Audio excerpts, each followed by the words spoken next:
Dans cette vidéo, nous allons parler rapidement de BYD et de l'ADAS. C'est comme ça normalement, pas la Lada, calme-toi. L'ADAS, en fait, c'est le FSD de chez BYD, donc par rapport à Tesla, donc full self driving,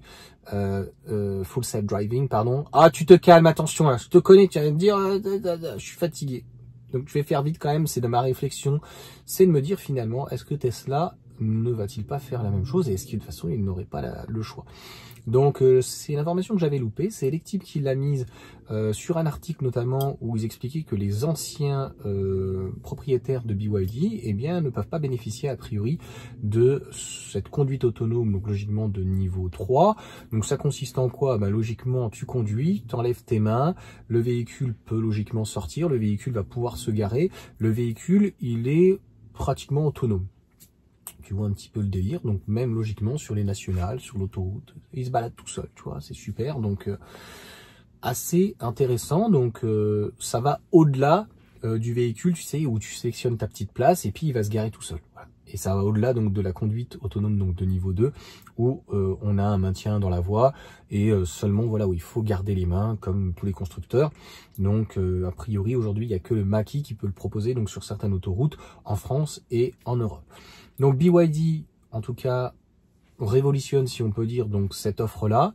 Et on peut se demander si Tesla va le faire. Et puis c'est surtout que les Tesla, le FSD, ils sont tellement rincés en fait sur les premiers clients. C'est peut-être top, mais ça fait quand même très très cher. Est-ce qu'ils le proposeront peut-être lorsque l'année prochaine, ils vont proposer le cybercable par exemple, donc le robotaxi, et dire bah, si vous mettez votre véhicule en location, bah, comme en fait on sera obligé d'utiliser le FSD, on vous le laissera donc gratuitement, par exemple, c'est une possibilité. Mais et puis tout le plan financement, etc. bien sûr qui va avec. Mais Tesla ne sont pas en retard, mais ils sont horriblement chers. Je tiens à rappeler que par exemple Xpeng aujourd'hui a pratiquement les mêmes capacités. Et en fait on voit bien que l'Union européenne, on est tellement en retard en fait technologiquement parlant, mis à part peut-être Mercedes, mais ça s'arrête là. Quand je vois ma Mégane à 48 000 euros, voilà, elle a une caméra. Qu'est-ce que tu veux qu'elle simule? Donc la Xpeng, si tu veux, je crois de mémoire, elle a 8 caméras.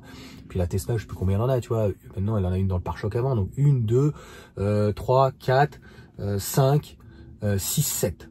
Pas dire de conneries, il y en a 7, tu vois. Peut-être 8. Bref, tu m'auras compris, il y a une dizaine de caméras et pour pouvoir simuler la meilleure conduite, en tout cas autonome, il faut absolument donc avoir énormément de caméras et ça, les constructeurs, ils en ont peu.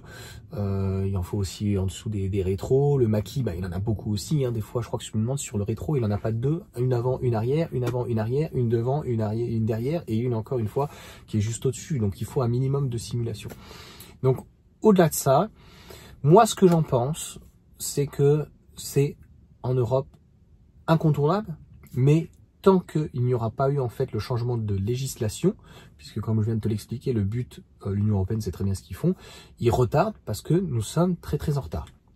Donc le jour en fait où on ne sera plus forcément en retard, bah, Tesla je pense n'aura plus le choix que de faire l'EAP, donc juste pour pouvoir se garer et pouvoir changer de voie en fait d'une manière facile. 3800 euros c'est absolument trop cher, donc il y en a qui le prennent, mais je trouve que c'est quand même du vol.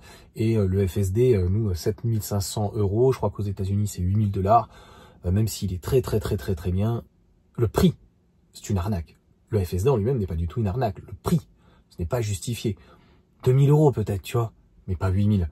Donc quand tu vois que Xpeng te le propose donc dans le prix de la voiture, que tu as aussi donc BYD et que bah, tous les constructeurs chinois, nous en Europe, on est encore plus mesquins, tu vois. En gros, ça sera dans un pack ou dans une finition, tu comprends, tu vois ce que je veux dire. Donc en gros, il faudra voilà prendre la version plus. Je reprends ma Mégane. J'ai par exemple toutes les options sur l'Iconic. À l'époque, il n'y avait pas la pompe à chaleur, ça y est, ils l'ont remise. Mais tu as encore des options que l'Iconic n'a pas. Comme par exemple le rétro caméra, tu vois. Rétro caméra avec, je sais plus, de 3 merdes en plus, c'est 1300 euros, tu vois. Donc en fait, tu te rends compte que la bagnole qui valait 48, maintenant elle vaut 42, bah, tu en rajoutes encore 1300 euros, tu rajoutes encore une peinture, tu avais encore 2-3 options, sans compter la pompe à chaleur qui était plus de l'époque, c'était 450 ou 600 euros à un moment donné, ou même 800 balles. En gros, tac, t'as encore ajouté une tartine de 3000 euros. C'est comme ça qu'ils arrivent à t'avoir.